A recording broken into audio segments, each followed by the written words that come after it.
Dragă tu, în spatele unei frici intense se ascunde uneori anxietatea sau atacul de panică. Anxietatea este tulburarea emoțională caracterizată printr-un sentiment permanent de neliniște și de frică.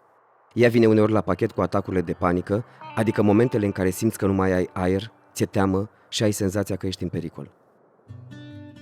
Peste 30% din populație are o tulburare de anxietate. 80% fac cel puțin 2 atacuri de panică de-a lungul vieții. Se estimează că 60% dintre români s-au întâlnit măcar o dată cu afecțiunea asta.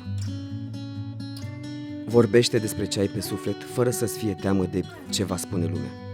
Uneori în spatele unor sentimente cu care suntem obișnuiți se ascund afecțiuni care trebuie tratate. Vorbește cu cineva apropiat sau cu un specialist când simți că e peste puterile tale și ale celor dragi ce ți se întâmplă.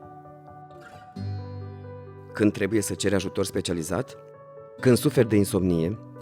Când începi să eviți angajamentele sociale, să lipsești de la job?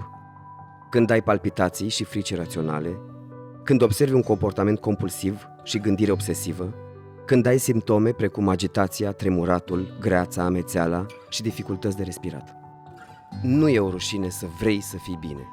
Terapia te ajută când gândurile nu te ascultă.